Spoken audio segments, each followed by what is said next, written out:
Yesterday I made a video talking about how my Smith & Wesson 586 L-Comp is obviously a ghost gun.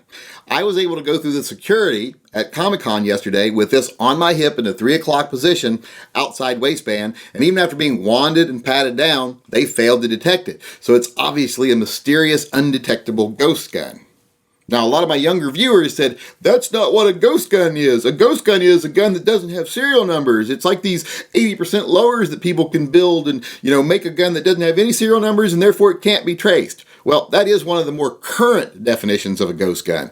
But the term ghost gun has been being used by politicians for a long time to scare the populace.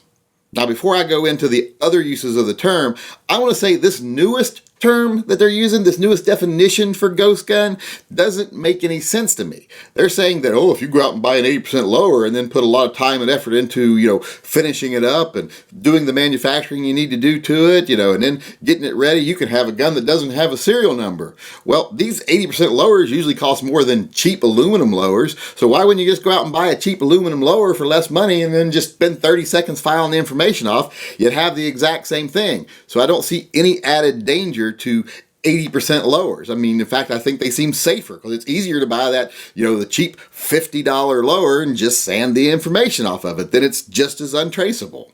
But like I said, today's definition of ghost gun, or the most current definition of ghost gun, isn't the only one. Those of us that are a little bit older can remember back in the 80s where government gun grabbers decided, hey, we're going to use some propaganda from a movie to grab people's guns. If I remember correctly, the movie was Die Hard. Now, I've never seen Die Hard, so I'm not absolutely certain, but I think it was Die Hard, where the guy had a Glock, and he was talking about how you can get this through airport scanners because it's mostly plastic. And I guess they said it was ceramic or something too, but we all know it's not. It's steel and plastic. Like I said, I can't be certain because I've never seen the movie. Now, for those of you out there who say, how could you have never seen Die Hard? Well, it was the late 80s. Some of us were in our prime. We were busy getting laid, and we didn't see a lot of movies. There's lots of movies from like 1984 to 1992 that I didn't see simply because I had better things to do.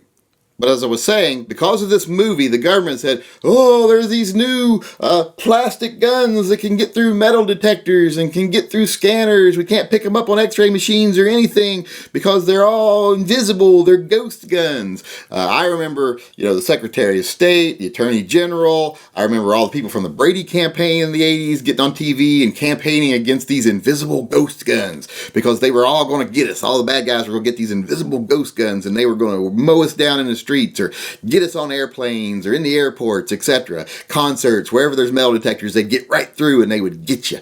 That's what they called a ghost gun. Even Ronald Reagan once said in one of his press conferences, we got to do something about these ghost guns. And I'm like, how stupid. But you know what? Let's say if that was real, that would actually be more of a concern than the new definition of ghost guns. Because like I said, the new ghost gun idea is just like, well, you can either do it this way that takes a lot more time, or you can just scratch the serial number off and do the same thing with this. So the new definition of ghost gun, like I said, doesn't make any sense. The older definition at least made sense in principle, even though it was total fantasy and it wasn't true. Glocks were just basically new on the scene at that time.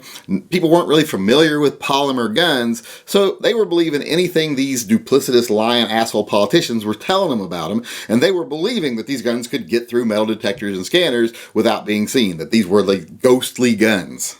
It was all just a scam by politicians to try to take guns out of the hands of citizens, and it worked. The NRA didn't even oppose them because at the time, there weren't really a lot of guns that would have fallen under this category, so they allowed them to pass the Undetectable Handgun Act, which then got renewed later.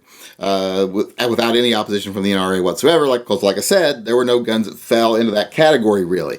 Now, with modern technology, a lot of guns could fall into that category, but they don't because of that law. But like I say, that was one of the original definitions of ghost gun, and I'm sure it pretty much holds today. It actually makes more sense than the newer definition of a ghost gun. So for those of you out there that were wondering, why were you saying ghost gun when your gun has a serial number on it? You're just saying it's undetectable. Well, I'm just a little bit older than you. So I remember back when ghost gun was actually an original term.